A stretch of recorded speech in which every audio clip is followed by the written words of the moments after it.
अपने सैया के याद करत बा। कहले का अशरफ भैया, ए जब से गईला तू पिया कलकत्ता, ए जब से गईला तू पिया कलकत्ता, नाही भेजला संदेशवा।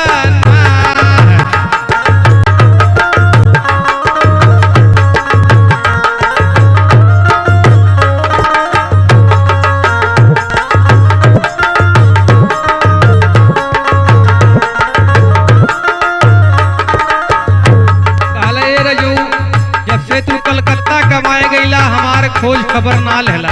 कहले का, हे जब से तू गईला राजा बहरवा, नीको लागे नहीं हो घरवा।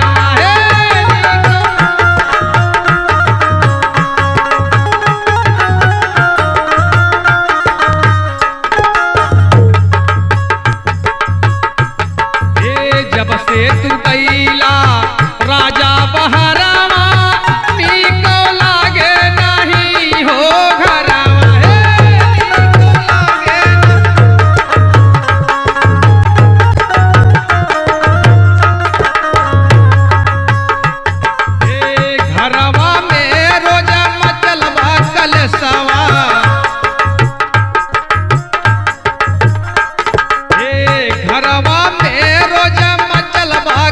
सावा नाही भेजला संदेशवा।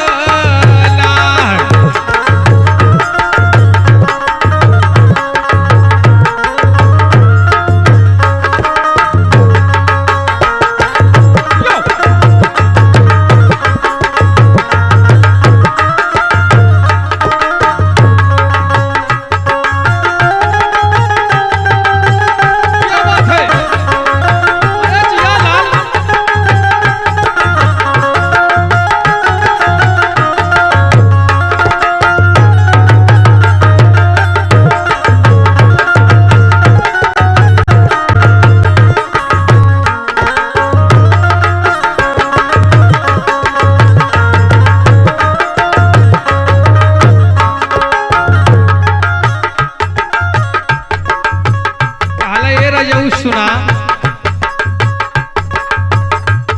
ए लहुरा देवरा मोरा परल पीछे, चढ़ली जवानी राजा न पीछे।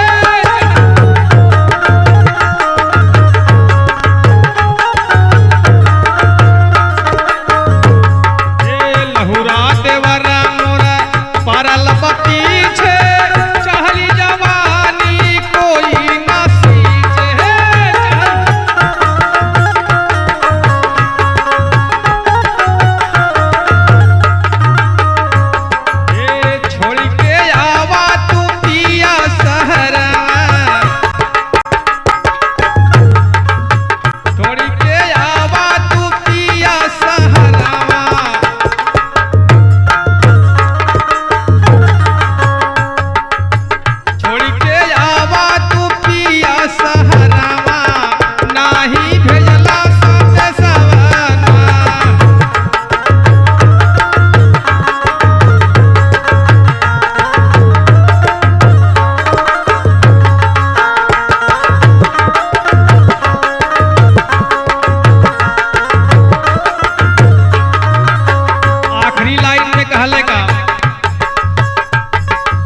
सोचन बीरना मोर कह समझाई, राजा यौदा सकल मुरझाई। हे राजा